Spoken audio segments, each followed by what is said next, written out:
Fala galera, bom dia, boa tarde, boa noite, boa madrugada. Meu nome é Sidney Martins, professor de língua portuguesa aqui do LAC Concursos, o maior site de videoaulas do Brasil, quiçá das Américas. Vamos parar de enrolação, vamos direto ao ponto e hoje a aula é uma aula pesada, é a aula sobre pontuação. Detalhe, quando a gente fala de pontuação, você já deve estar pensando numa porrada de sinal, 2 pontos, travessão, parênteses e por aí vai. Só que é o seguinte, o principal sistema de pontuação que cai em prova é a vírgula. Então, se você dominar bem o processo da vírgula, você vai, no mínimo, mandar bem na prova, pelo menos nos assuntos de pontuação. Porque normalmente 95% das questões que cobram pontuação cobram, na verdade, a vírgula. Então, a gente parte desse pressuposto e é por isso que a gente enfatiza sempre a vírgula, ok? Então, vamos lá. Vamos entender o que a gente chama de sinal de pontuação. Então, aqui, ó, chamamos de sinal de pontuação o uso de sinais para marcar na escrita pausas e mudanças de entonação típicas da fala. Então, olha só, eu tenho aqui 3 estruturas com a mesma sentença. O que muda é a pontuação, e isso vai mudar a entonação do camarada na hora da pronúncia. Então, eu digo aqui, ó, eles fecharam a porta. Primeira frase. Segunda, eles fecharam a porta. Agora, a terceira, eles fecharam a porta? Então, isso vai mudar. Então, na escrita, eu marco estas pausas e estas entonações. Eu só não posso dar mole de pensar que a vírgula é uma pausa, porque a vírgula não é.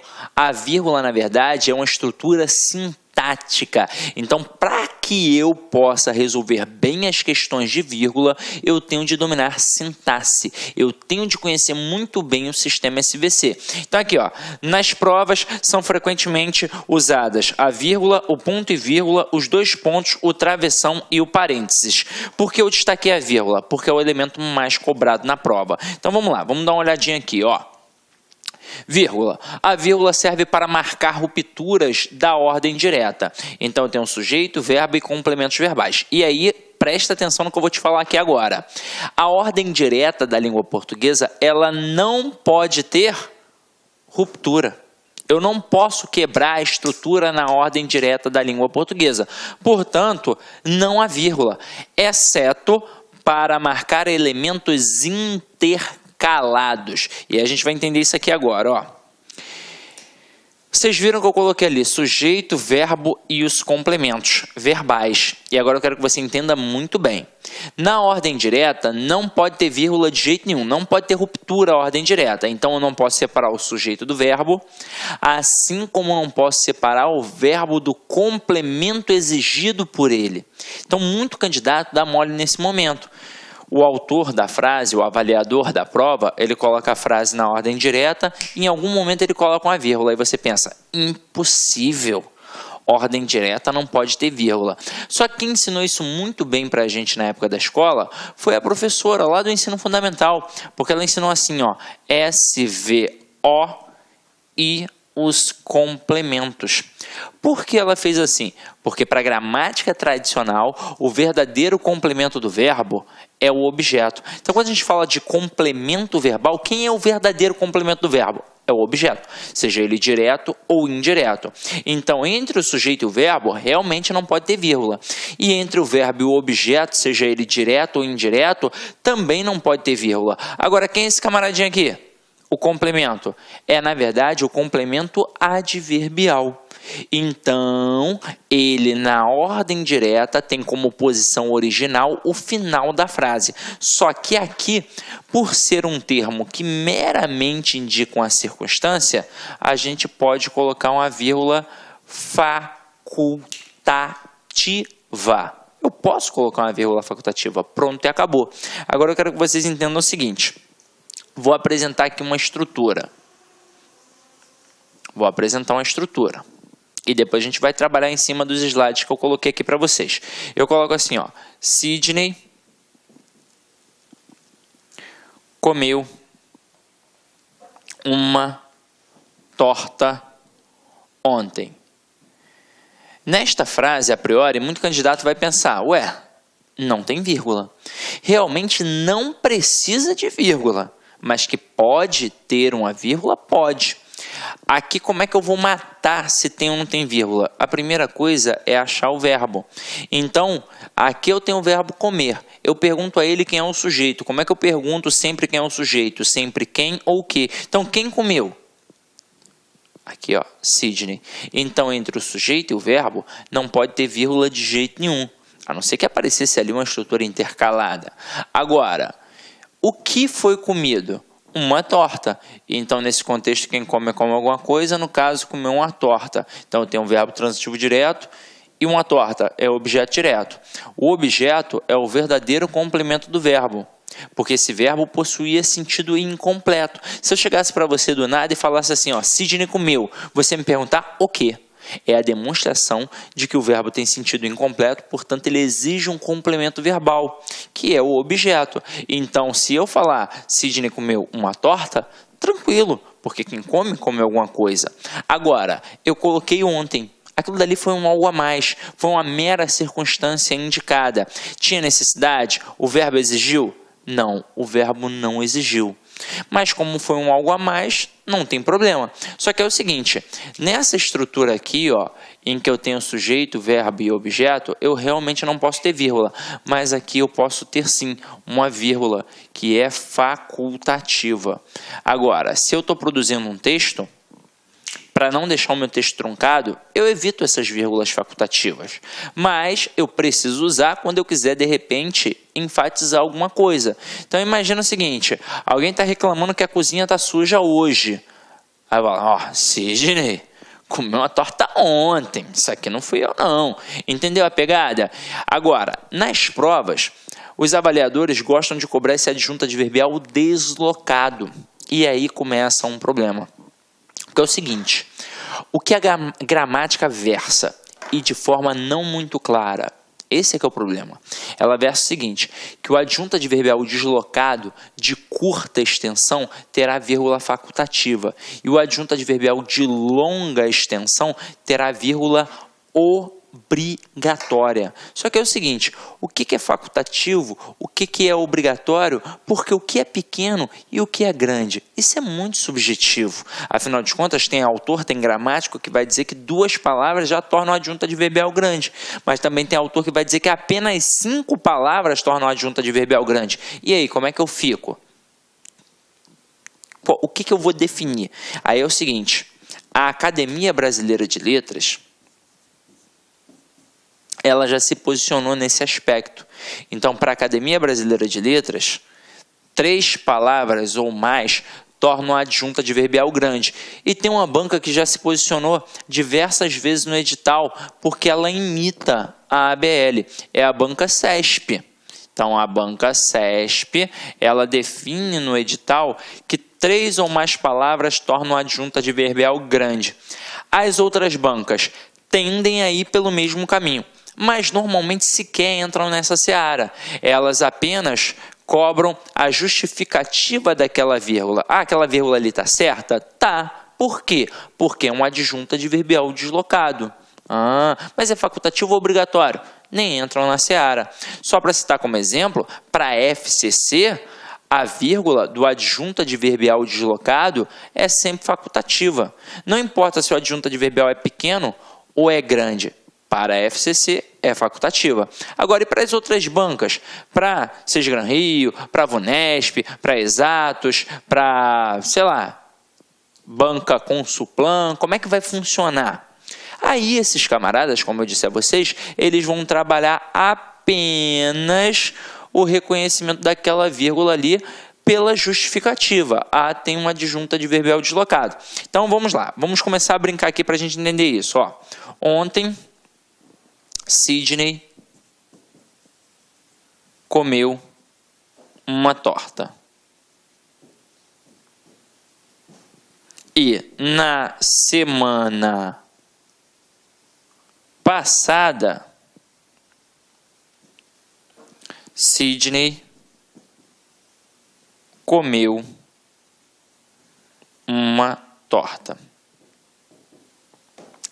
Teoricamente, como já tem um posicionamento, pelo menos da Academia Brasileira de Letras e pelo menos da Banca CESP, a gente parte do pressuposto que ao ter uma adjunta adverbial curto ou pequeno, a gente tem uma vírgula facultativa. Quando eu tenho 3 ou mais palavras, eu tenho uma vírgula obrigatória. E aí eu vou frisar uma parada importante para vocês.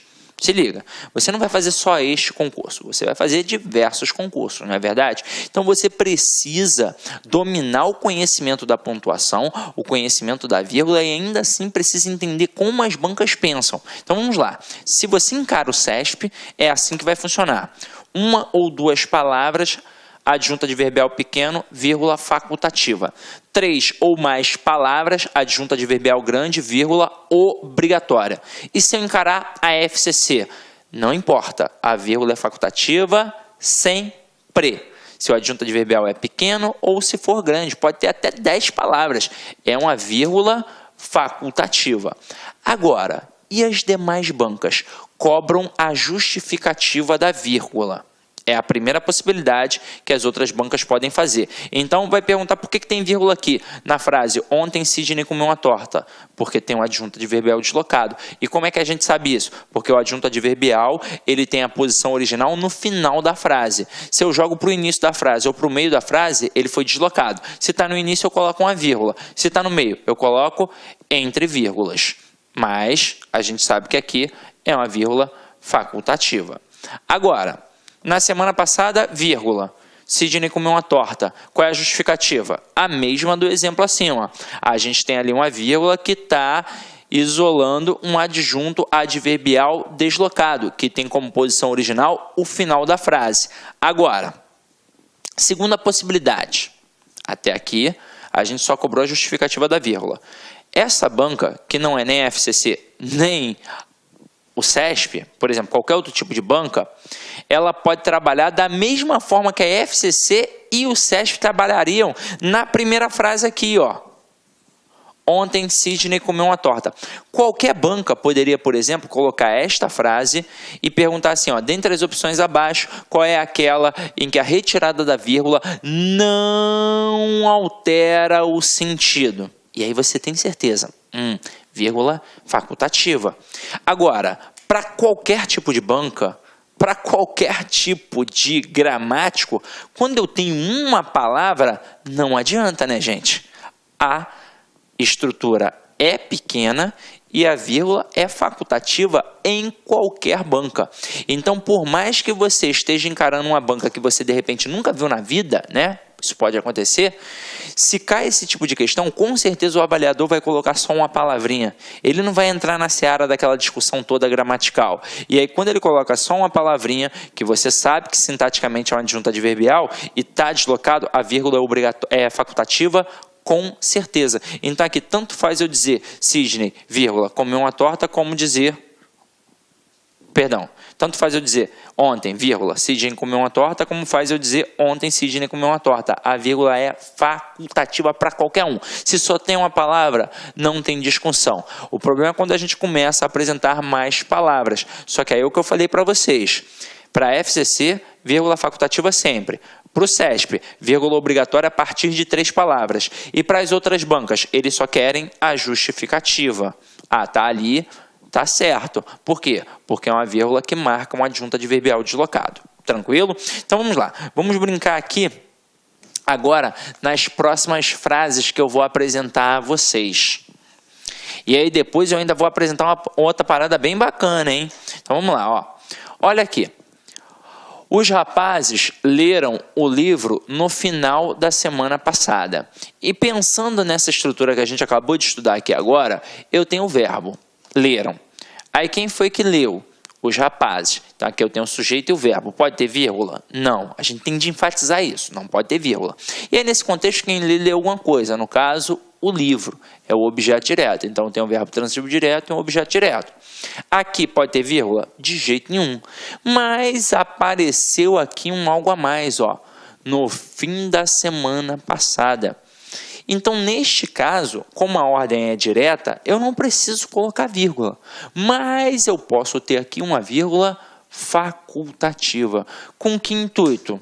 Sei lá, de repente num relatório, numa escola, um coordenador entra na sala para reclamar que os alunos não estão lendo, e aí o professor fica extremamente chateado e vai se reportar à direção. Aí lá no relatório dele ele vai colocar: os rapazes leram o livro, vírgula, no final da semana passada, para dizer que faz pouco tempo que leram. Então ele dá uma enfatizada. Entendeu a pegada? Agora, é óbvio que as bancas gostam de brincar com esta estrutura deslocada. Então olha só a segunda frase: os rapazes leram no fim da semana passada o livro. E aí pensa comigo. Aqui está o verbo. Quem foi que leu? Os rapazes. Aqui não pode ter vírgula de jeito nenhum. E o que foi lido? O livro. Opa, é o nosso objeto direto. E aí é o seguinte. Aqui, meu companheiro, você tem uma estrutura que está até grandinha, hein? E você está, na verdade, separando o verbo do seu objeto direto. Então, aqui vai entrar 2 vírgulas. E aí é o seguinte, pensando no conhecimento da ABL, se eu tenho 3 ou mais palavras, eu tenho a vírgula obrigatória. Obrigatória. Apenas para FCC, vírgula, facultativa, ok? Mas na seara da escrita, tá perfeito. Agora aqui, os rapazes no fim da semana passada leram um livro. Quem foi que leu? Os rapazes. Então, entre o sujeito e o verbo, a gente parte do pressuposto que não pode ter interrupção, a não ser que tenha uma estrutura intercalada. Então, bota aqui, ó. No fim da semana passada, vírgula, leram o livro. Então, o que foi lido? O livro. Então, aqui, ó, tranquilão. Olha a próxima frase.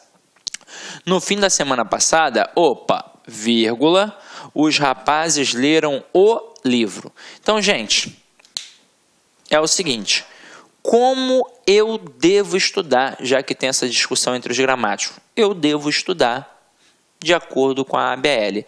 É assim que eu vou escrever quando for fazer uma redação, é assim que eu vou pensar para quando eu olhar as questões. Então, eu, Sidney, por exemplo, faço assim. Se tem 1 ou 2 palavras, para mim é uma adjunta adverbial pequeno, vírgula facultativa. Se tem 3 ou mais palavras, adjunta adverbial grande, vírgula obrigatória. É assim que funciona. E eu não duvido nada que num curto espaço de tempo todas as outras bancas passem a imitar o CESP, porque o CESP imita a ABL. Então a ABL já definiu, o CESP passou a acatar, nada impede que as outras bancas também passem a acatar. Beleza? Tranquilo? Então vamos lá. Agora eu quero mostrar uma parada para vocês bacana. E aqui é independente do tamanho do adjunto adverbial. Se liga só. Quando a gente estuda orações subordinadas, a gente estuda a oração subordinada substantiva, a adjetiva e a adverbial. É ou não é verdade? E aí, pensando nas possibilidades de estruturas sintáticas, a gente aprende que a oração subordinada, ela exerce uma função sintática em relação à oração principal. Então, se tem valor de advérbio, é porque sintaticamente vai funcionar como adjunto adverbial.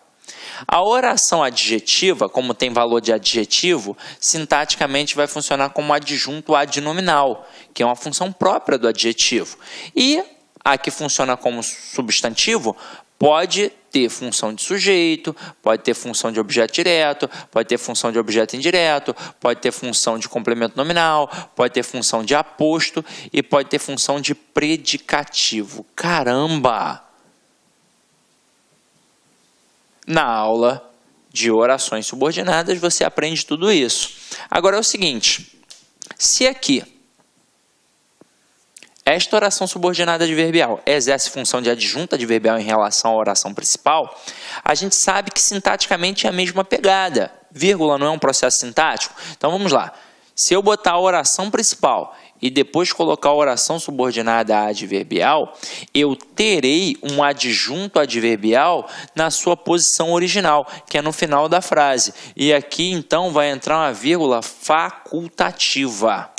Agora, se eu mexo com essa estrutura, se eu começo com a oração subordinada adverbial e depois eu coloco a oração principal, não adianta, eu desloquei o adjunto adverbial. E aqui no caso, eu não vou ficar contando, só tem 2 palavras, não importa. Se é uma oração subordinada adverbial deslocada, eu tenho uma vírgula obrigatória. E aí é para todo mundo, não tem discussão. Isso é cristalizado na gramática, tá? Mas eu vou fazer banca tal também. Não importa. É assim que funciona, tá? Agora, vamos ver na prática. Eu boto assim, não vou à praia porque está chovendo. E na outra, porque está chovendo,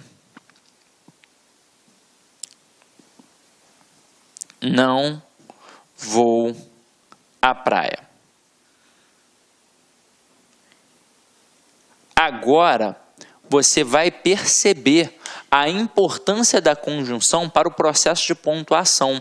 Porque é o seguinte, ao visualizar a conjunção porque, na hora você já tem a certeza, ou é causal ou é explicativa. Mas eu já vi também, Sidney, que pode adquirir outras nuances. Realmente pode, mas normalmente ou é causal ou é explicativa. É ou não é verdade? E aí, nessa hora, você sabe que a explicativa, ela é coordenativa. Portanto, eu vou ter a oração coordenada assindética, vírgula, porque, explicativo e o resto da sentença. Mas esse porquê ele também pode ser causal. E como é que eu mato isso? Quando eu tenho uma estrutura imperativa, portanto, quando eu tenho uma ordem, eu preciso justificar esta ordem. Então, eu preciso de um porquê explicativo. Então, eu digo assim, João, sai daqui agora, porque eu não gosto de você. Então, na hora que eu digo porque não gosto de você, é uma justificativa para a ordem que eu acabei de dar. Então, ali eu tenho um porquê explicativo. Agora, você vai olhar para essas estruturas e você vai falar assim, mas é uma explicação também. Beleza, parece, tranquilo, eu aceito. Só que é o seguinte, se não tem uma estrutura imperativa, eu terei uma relação de causa e consequência. Então, o porquê, ele vai marcar a causa. E do outro lado vai ficar o quê? A consequência. Então, quando eu digo não vou à praia porque está chovendo, a causa é a chuva. E que tipo de consequência isso acarreta? Não ir à praia. Então, matei.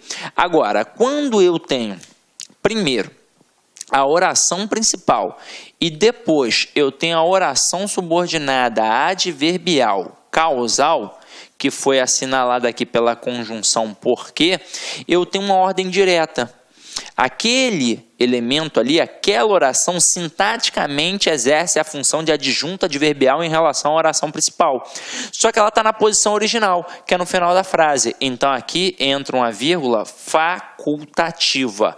Tranquilo ou não tranquilo? Tranquilo, né? Até aí. Agora, e quando eu começo a estrutura com uma conjunção? Aí não adianta. E é por isso que você tem de ficar ligado. Está fazendo uma questão de pontuação. Ou então está escrevendo um texto para a prova e você começa com a conjunção, você já sabe que ali vai ter uma vírgula obrigatória. E por que eu tenho de saber isso, Sidney? Simples. Quando a gente estudou as estruturas das orações, vocês viram comigo que as orações coordenadas, elas têm uma estrutura fixa. Então, pela sequência, eu tenho a oração assindética primeiro, para depois aparecer a oração coordenada sindética. Então, é impossível que você faça permutas, que você faça uma troca. Então, você não vai começar a frase com uma estrutura que apareça uma conjunção coordenativa. É impossível. Agora, quando você tem a oração subordinada, a estrutura da oração subordinada é móvel. Então, tanto faz se eu vou começar primeiro com a oração principal e depois com a oração subordinada, ou então se eu vou começar com a oração subordinada e depois vou colocar a oração principal. Tanto faz. Então, quando a gente tem uma frase que se inicia com uma conjunção, é óbvio que é de uma conjunção subordinativa adverbial, porque é uma estrutura móvel.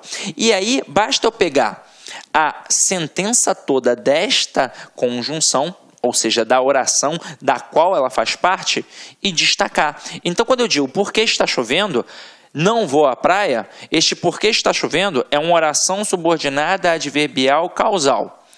E se não está na posição original, que é no final da frase, significa que ela foi deslocada. E quando ela é deslocada, ela recebe uma vírgula obrigatória. Tranquilo ou não tranquilo, meu companheiro? Então é isso que você vai assinalar aí, até então. Show? Agora, eu quero que fique bem claro.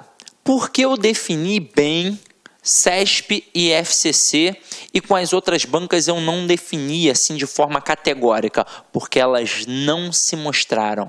Elas ficaram em cima do muro. Elas têm medo. O camarada pensa, caraca, e aí? Será que eu vou realmente colocar a cara? E se chover recurso, vai que dê algum caô e eu venha a perder o meu cargo aqui na banca? Então os caras, eles não têm pulso firme e não colocam, a não ser que seja aquela pegada. Ah, vou apenas perguntar por que tem uma vírgula aqui, qual é a justificativa? Adjunto adverbial deslocado, independentemente de ser pequeno ou grande. E quando ele trabalhar a concepção da vírgula facultativa, ele é cara de pau, coloca só uma palavra. E isso é facultativo para qualquer banca, para qualquer gramático. Mas ele nunca vai entrar na seara, por exemplo, de colocar 5 palavras e perguntar se aquela vírgula é obrigatória. A não ser a FCC, que vai colocar como vírgula facultativa, porque para ela independe o tamanho do adjunto adverbial, e o CESP, que se tiverem 5 palavras, ela vai colocar como uma vírgula obrigatória, porque para ela 3 ou mais palavras, a vírgula é obrigatória. Tranquilo ou não tranquilo até aí? Então, eu acho que pelo menos esse processo já ficou meio claro na tua cabeça. Então, o que a gente vai fazer aqui agora? A gente vai dar uma pausa nesse primeiro bloco, porque essa aula é muito importante, então ela é um pouquinho longa, aí a gente divide em alguns bloquinhos para isso melhorar a qualidade do vídeo na sua casa, e aí depois a gente continua, tá? Porque tem diversas coisinhas aqui que a gente ainda precisa estudar. Mas, ó, não é para estudar no dia seguinte não, tá? Vai só beber uma água, vá ao banheiro, toma um café, come um biscoito e já volta, tá? Então, é vapt-vupt, daqui a pouco no segundo bloco, tranquilo? Até daqui a pouco. Olá, meus amigos, minhas amigas, e aí, gostou da aula do professor? Professor top de linha, não é isso? Meus amigos, minhas amigas, eu sou o professor Luiz Antônio Carvalho, estou aqui para fazer um grande convite para vocês experimentar o nosso super curso básico da Polícia Civil de Mato Grosso do Sul para o cargo de agente, que atende tanto, claro, investigador e escrivão. Este nosso curso super básico tem mais de 260 videoaulas nesse padrão da aula que você assistiu, somente professores top de linha, por apenas 10 mensalidades aí, 10 mensalidades de R$15, você terá 100 dias de acesso, poderá assistir quantas vezes quiser e na hora que desejar. Tá certo? Gostou? Quer assistir mais aulas?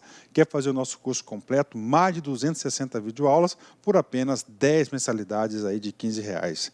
Tá certo, meus amigos? Ó, papo sério com vocês, melhor custo-benefício da internet você encontra aqui no LAC. Forte abraço, fique com Deus e espero vocês. Opa, já ia esquecendo, você quer baixar o material de apoio dessa videoaula? Então clique aqui embaixo, você poderá fazer o download gratuitamente dessa grande videoaula de nossos professores. Tchau, fui, espero vocês. Clique lá.